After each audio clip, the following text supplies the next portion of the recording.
अस्सलाम वालेकुम रहमतुल्लाहि व बरकातहू। कैसे हैं आप सब? उम्मीद करती हूँ आप सब ठीक होंगे। अल्हम्दुलिल्लाह मैं भी ठीक हूँ। तो मैं आज आपके सामने ऐसे दरूद शरीफ लेकर आई हूँ जिसके फजाइल बहुत हैं।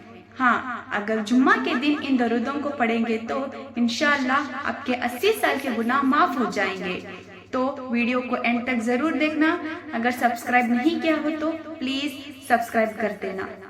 तो मैं आपके सामने कौलुल बदी की हदीस पेश करने वाली हूँ जिसमें ये लिखा गया है कि जो शख्स जुम्मा के दिन 80 मरतबा ये दरूद पाक पढ़े इंशाअल्लाह उसके 80 साल के गुनाह माफ हो जाएंगे।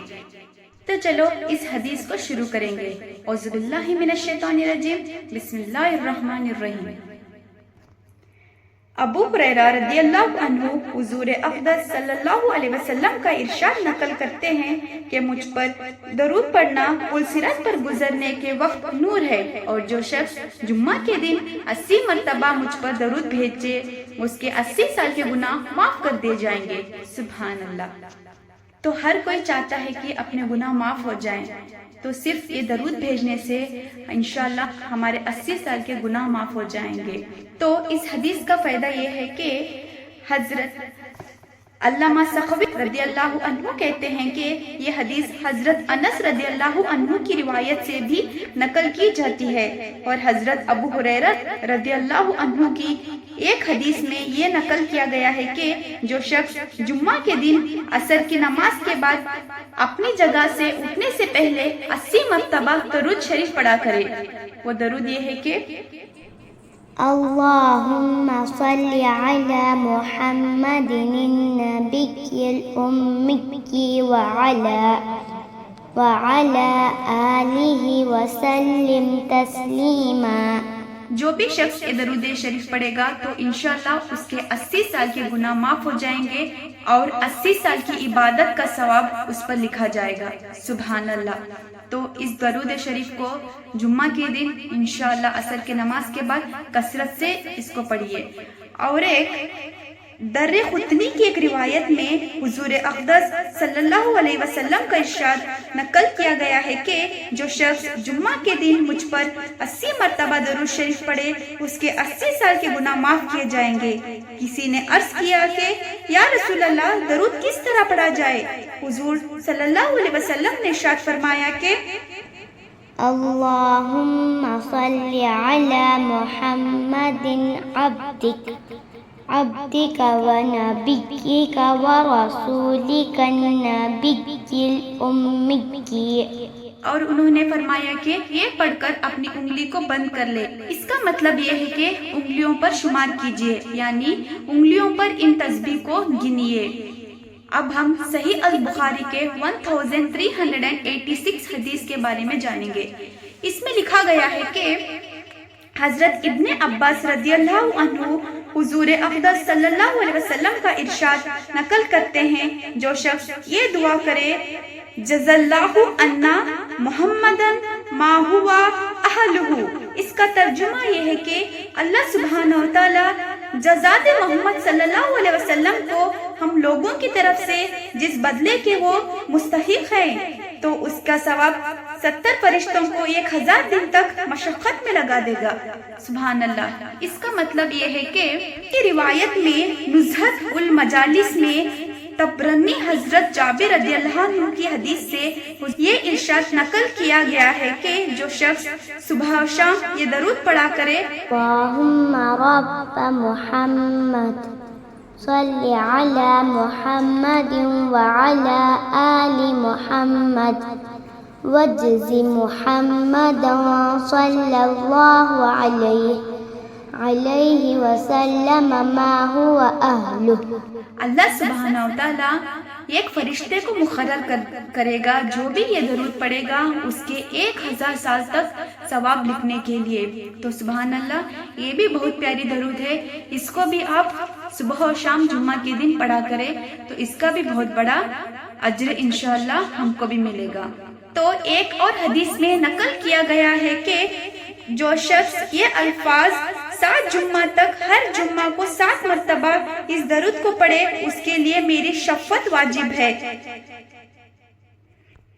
وہ درود یہ ہے کہ اللهم صل على محمد وعلى آل محمد صلوات تكون لك رضا ولحقه أداء وأعطيه الوسيلة والمقام المحمود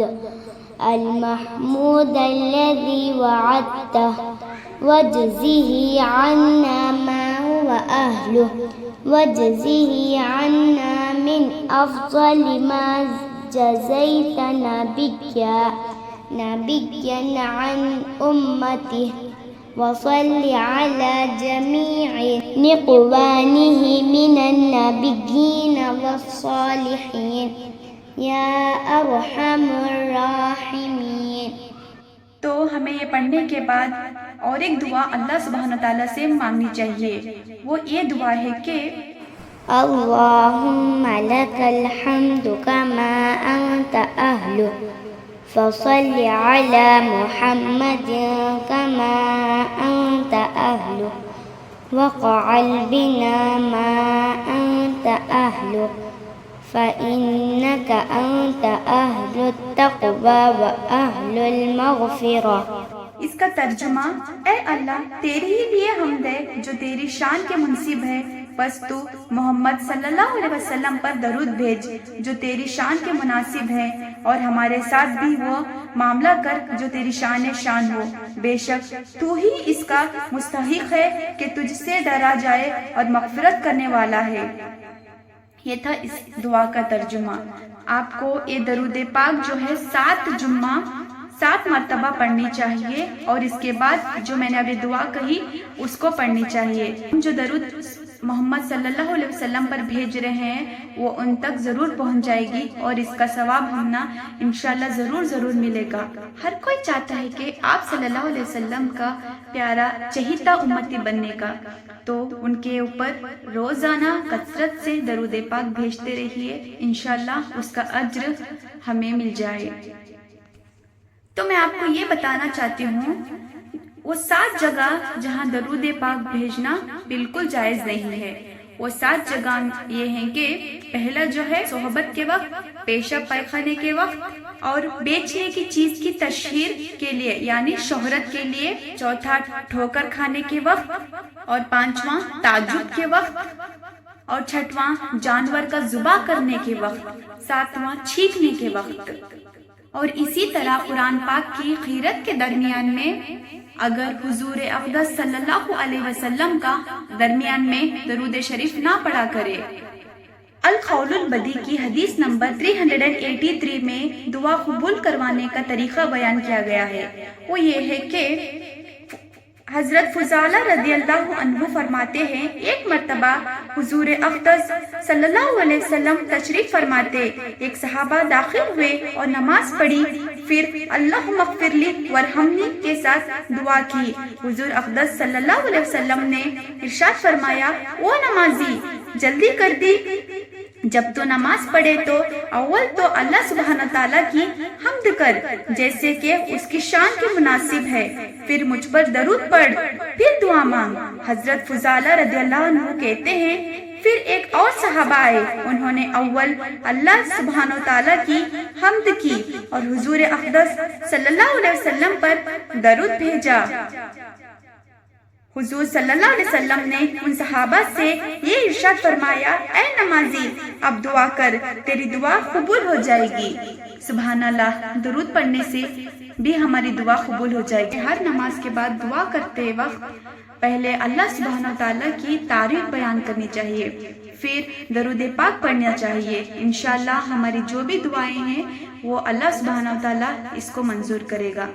تو یہ تھا آج کا ٹاپک. تو پھر ملیں گے انشاءاللہ نئے اسلامک ٹاپک کے ساتھ. جب تک کے لیے السلام علیکم ورحمۃ اللہ وبرکاتہ.